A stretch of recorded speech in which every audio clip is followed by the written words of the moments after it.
The 2025 AFL draft may be 7 months away, but it's not exactly the players that are being spoken about, more the system, and if predictions are correct, one of the most compromised drafts ever, just as we had one of the most compromised drafts ever. Changes were made last year and will be in effect for the first time, but it's not helping all the clubs in their hunt for an equal and fair draft, something that is looking further away than ever. Let's start with the early projections for the first round picks in 2025. For the sake of this, we are using the ESPN mock draft for the top 20 rated players in this next crop. The one used in this video was done in the middle of April, and it isn't the ultimate draft bible at this point. It is just a simple order of the best players right now. 8 of the top 20 already have ties to AFL clubs. That's 40% of the best prospects in the country essentially know their fate months out from being selected.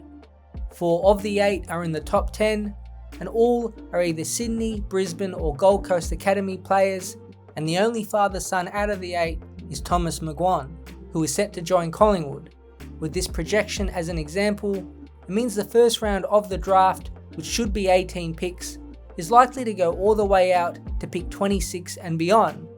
Last season's first round ended at pick 27, but 2 of those picks, in pick 26 and 27, were priority selections given to North Melbourne that were traded out.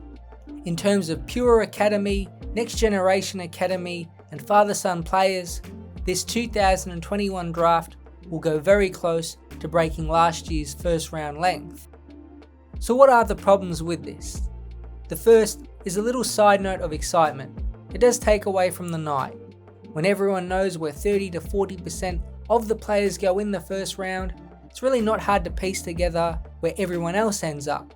This has been best seen in the past 2 drafts, with the predictions on the night and from AFL draft guru Cal Toomey are basically spot on or 90% correct.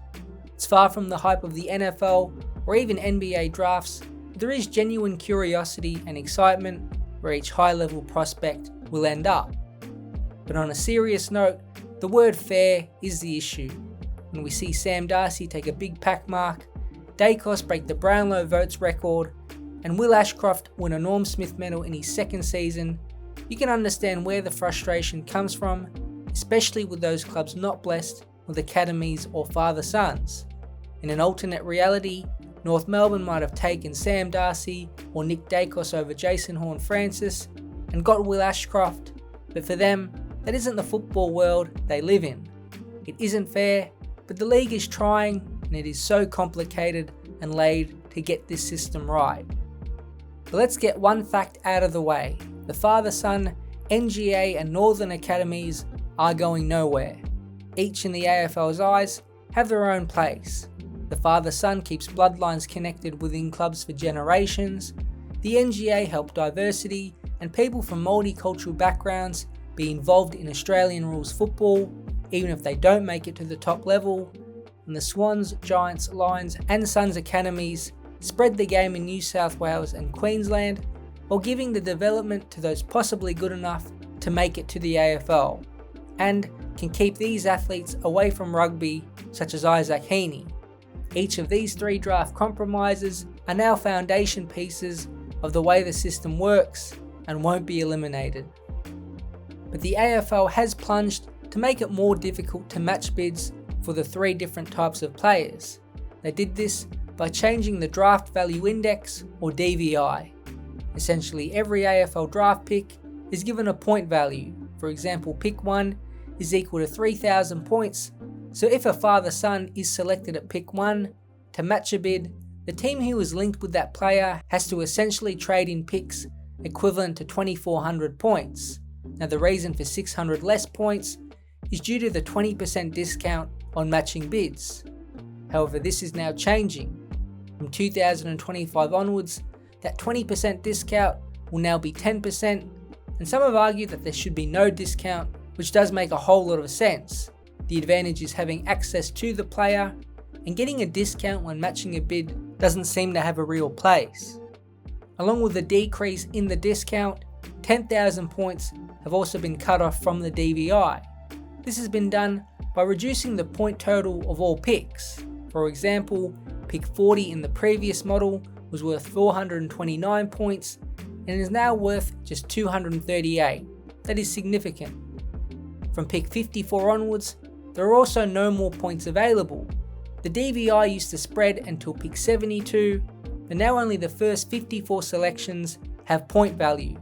There is no doubt it is more difficult to match bids, especially if a club has 3 or 4 linked players in the first couple rounds.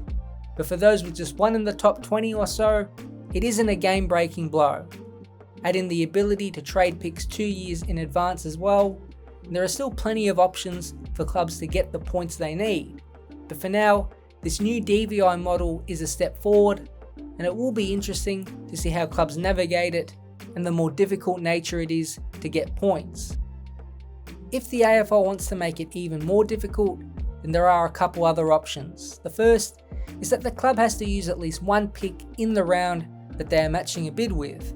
So if a bid comes in at pick 14, then the club has to use at least one first round pick when matching. To make it more difficult, you could even force clubs to use a pick within say 6 selections. This would make it interesting for possible bids at pick 1, 2 or 3. It will mean clubs would have to have a top 8 pick and more to get the player they are linked to if they are selected that high. If the advantage is having access to the player alone, then a DVI system that is strict like this one does make a lot of sense. The other option is to limit one father-son, NGA or academy player per round. If we use the 2023 draft for Gold Coast, we got Jed Walter, Ethan Reed and Jake Rogers in the first round as academy players. This system would only allow them to pick one of them. It would definitely raise excitement on the night and open up the draft. In this 2025 crop, up to 40% of draftable players are already tied to clubs. So with only being able to pick one type of player per round, this might drop to 20% on the night, therefore allowing an extra 20% of the pool to be available to all of the clubs. This does seem highly unlikely, but it is an option if we ever get to a stage where a majority of draftable players have ties with clubs already. But for now, the new DVI system is all we've got to try and make things more fair. Perhaps the nature of the father-son, NGA and Northern Academies just means the draft will always be compromised, but hopefully we don't ever get to the stage where most of the players drafted already know where they are ending up.